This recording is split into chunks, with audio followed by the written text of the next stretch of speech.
வாழ்க வளமுடன். நான் உமா ஸ்ரீனிவாசன், கண்ணதாசன் வீட்டு கைமானுக்கு நான் உங்களை அன்போடு வரவேற்கிறேன். இப்போ நான் குலோப்ஜான் உருண்டையில் முதல் குருமா மாதிரி பார்த்தோம்.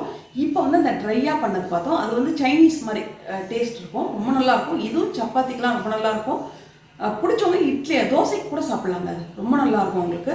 அது இல்லாமல் இதுக்கு மேட்ச் என்னன்னு நினச்சிங்கன்னா, சப்பாத்தி தோசையோட ஃப்ரைட் ரைஸ் நூடுல்ஸ்க்கு ரொம்ப ரொம்ப நல்லாயிருக்கும். இது எப்படி பண்ணலான்னு பார்க்கலாம் வாங்க. இப்போ எண்ணெய் 2 ஸ்பூன் காய வச்சுருக்கேன். இதில் பூண்டும் இஞ்சியும் நீட்டாக வெட்டினது கொஞ்சம், இதோட வெங்காயம், 2 பச்சை மிளகாய்,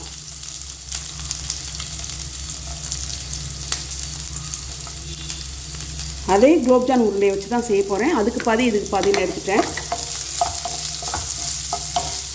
இந்த மாதிரி செஞ்சிங்கனாலும் ரொம்ப நல்லாயிருக்கும் உங்களுக்கு. இதில் கொஞ்சம் குடமிளகா, ரொம்ப வதங்க வேண்டாம், வெங்காயம் 2 செகண்ட் வதங்கினா போதும்.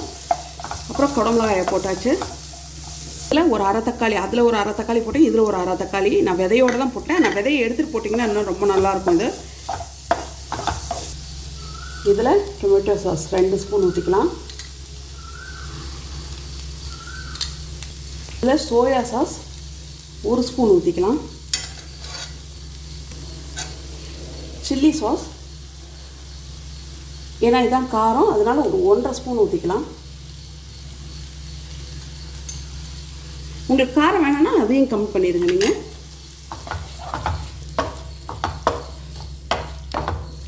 இப்போ இதோட அந்த குலோப்ஜான் உருண்டை பண்ணி வச்சுருந்தோம்ல, அதை போட்டுடலாங்க.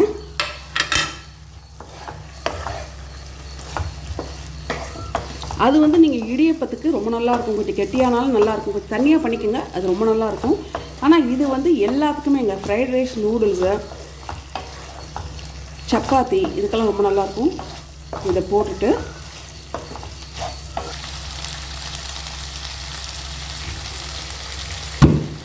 இப்போ இது கொஞ்சம் லைட்டாக கொதிக்கிற மாதிரி ஒரு ஆரம்பித்தோன்னே இதில் கார்ன்ஃப்ளவர் ஒரு 1/4 டம்ளர் தண்ணியில் கார்ன்ஃப்ளவர் மாவு 1.5 ஸ்பூன் கரைச்சி வச்சுருக்கேன், அதை ஊற்றிக்கலாம். இப்போ இது மட்டும் கொஞ்சம் திக்காகணும்னு இறக்க வேண்டியது தான். இது நல்லா கொதிச்சிருச்சு. இப்போ கொஞ்சம் கலர் ஊற்றுறேன் நான். கலர் வேண்டான்னா நீங்கள் விட்டுடலாம்.